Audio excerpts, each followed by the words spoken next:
The conga drum may be a staple of Latin American music, but it developed from an ancient African drum, made from an animal skin stretched over a hollow tree trunk. Today the hide is stretched over a wood or fiberglass cylinder. Making congas is a highly skilled operation.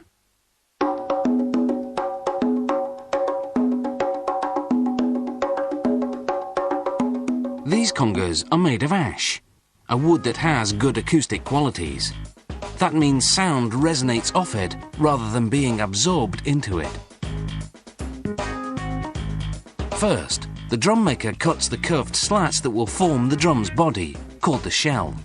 He traces a slat-shaped template on a rectangular piece of wood.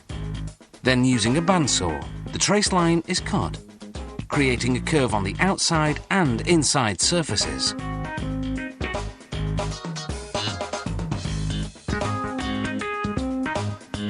Then it's onto a bench saw, a saw whose blade can be adjusted to different angles. The piece is clamped onto a template and the edge is angled.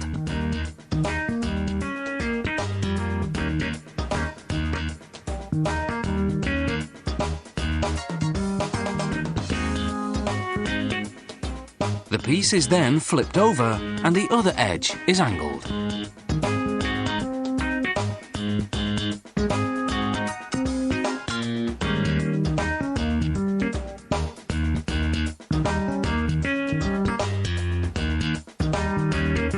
The drum maker applies carpenter's glue to both edges and clamps the slats together in a circle on a specially designed form.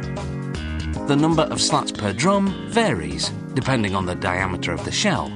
The larger the diameter, the lower the congas sound.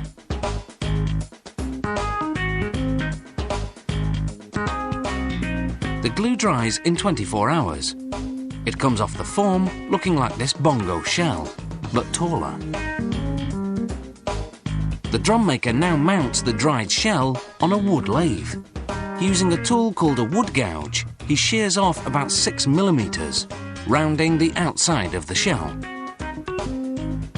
Then he uses a series of woodworking tools to add decorative detailing. Once that's done, the shell surface is smoothed using 3 progressively finer grains of sandpaper. Then the wood is either left as its natural colour or it's stained.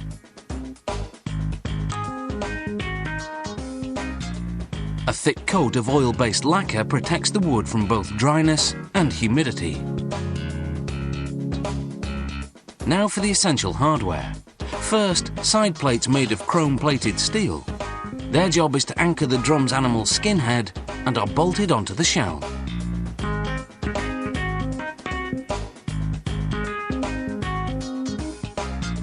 Next, the drum maker feeds a steel strip through a bending machine.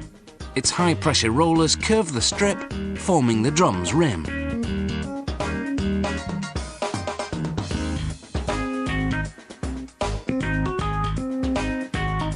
Elsewhere in the workshop, they prepare the cowhide that will become the drum's head. First, it's soaked in a corrosive bath of cold water and lime. This literally burns the hairs off the hide.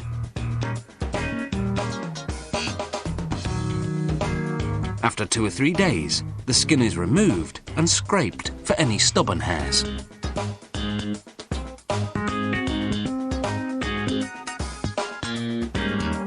Then it's stretched over a circular frame, leaving it to dry at room temperature for a couple of days. After chrome plating the rim, it's time for the final assembly. The head is stretched over the shell and clasped in place with the rim. The V's are hooked to the side plates, then the tension adjusted to tune the instrument. The last step is to trim off the excess skin.